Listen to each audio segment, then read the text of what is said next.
Welcome to the Beyond Homelessness podcast, a series that shares the stories of young people who have experienced homelessness and those who work within the system designed to support them. Beyond Homelessness is a platform for young people to be heard, to tell stories that inspire, to have a voice at the table and see themselves represented. We believe that stories are a form of magic, that they can create new worlds, convey emotions, and inspire ideas.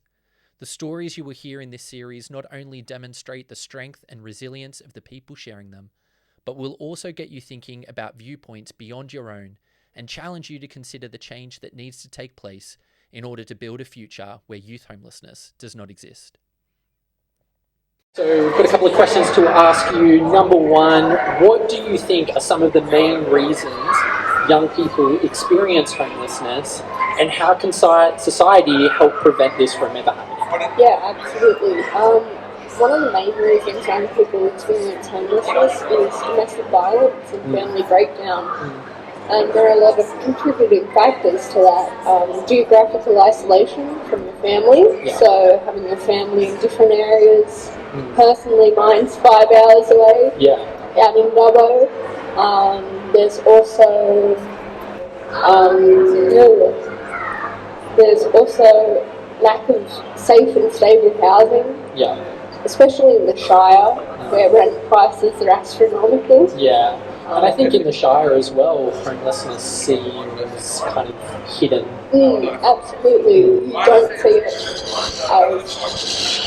something that happens here. It's very predominant as well. Another reason for youth homelessness is actually leaving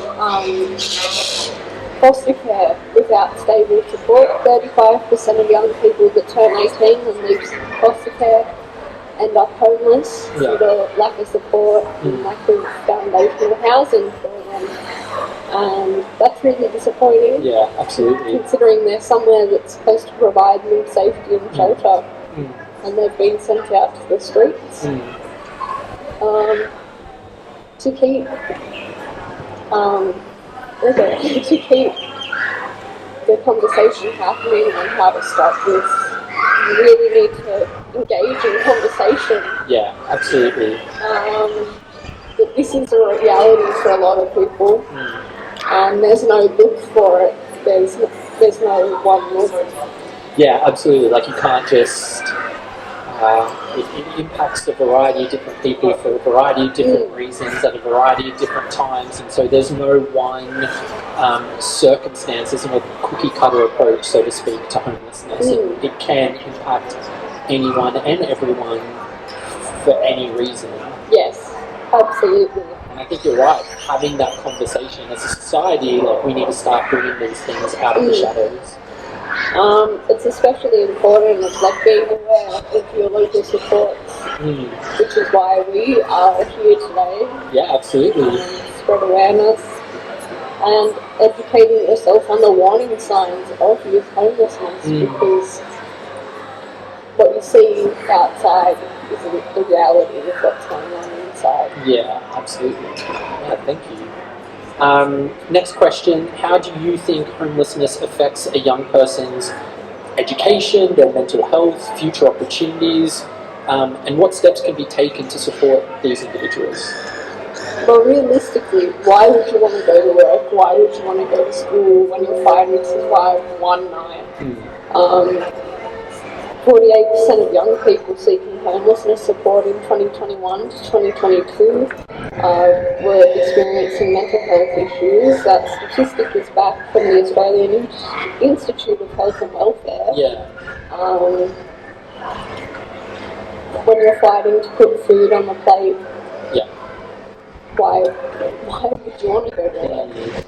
I know you've shared before, like, in your experience, like, you're very much in survival mode. Like, you think next week or next month or next year, you're really trying to focus on today and what I need to do today to survive, really. Yeah, and it's also having the stigma placed on you in an education setting. I was always told that I would never complete my education. Look at me now. Yeah. Finished year 12. I know, congratulations. And people assume there's a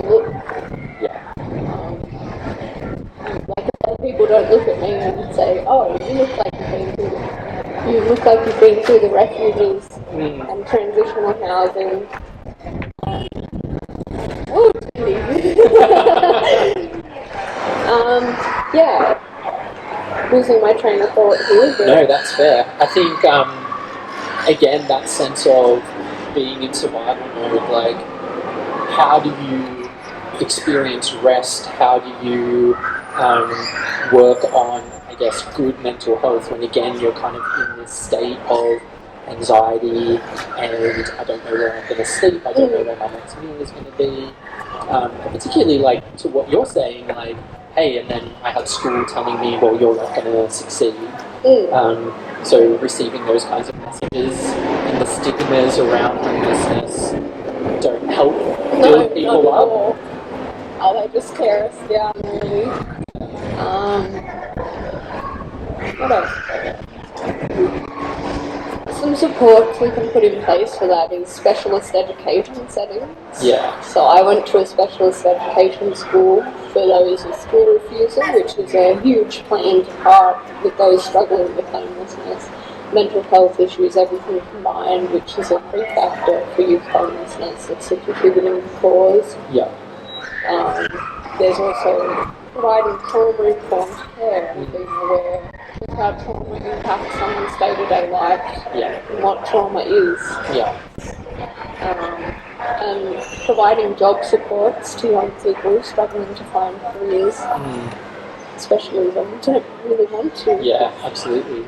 I think what that says to me is, like, so many of the supports out there can sometimes, be a one-size-fits-all, but what you're talking about is that adaptive, like, we need to meet people where they're at, consider how we might change our approach to meet the needs of those who are experiencing homelessness. Yeah, beautiful.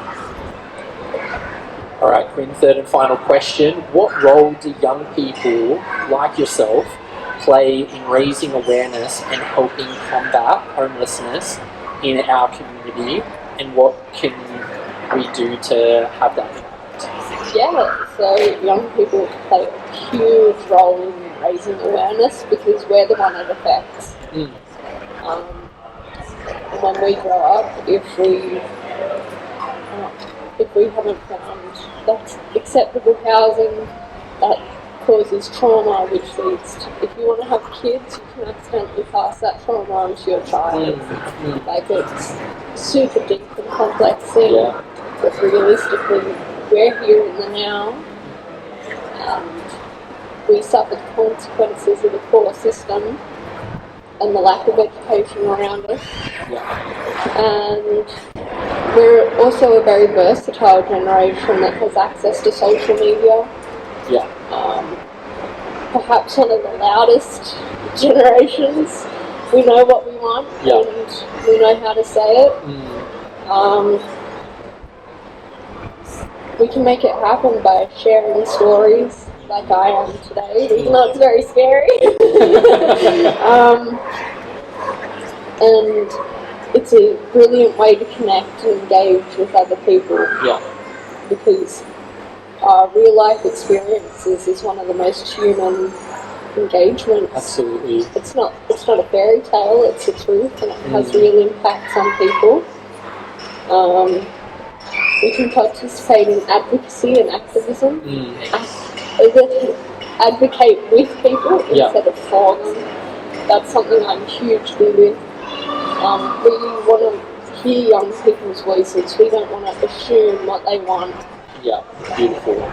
And then community's a huge thing. You see community everywhere, churches, schools, dance clubs, building a supportive community that revolves around everyone is incredible. Well, and that combats what you were talking about before about isolation. For so many people experiencing homelessness, they feel isolated from their networks. But if we become their network, well then they can realise that they're not alone. Absolutely. Yeah, amazing. Love it. I'm free. Count it.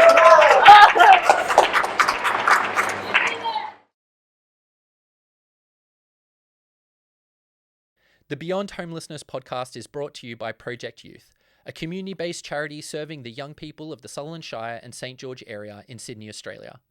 It is a series about young people, told by young people, and produced by young people. By listening today, you have supported the training and employment pathways for young people who are involved in the production of the podcast. Project Youth seeks to create a future where youth homelessness does not exist. If you'd like to know more about the work of Project Youth, the stories of the young people we support, or find ways in which you can be involved, head to our website at projectyouth.org.au or follow us on social media. See the bio for links.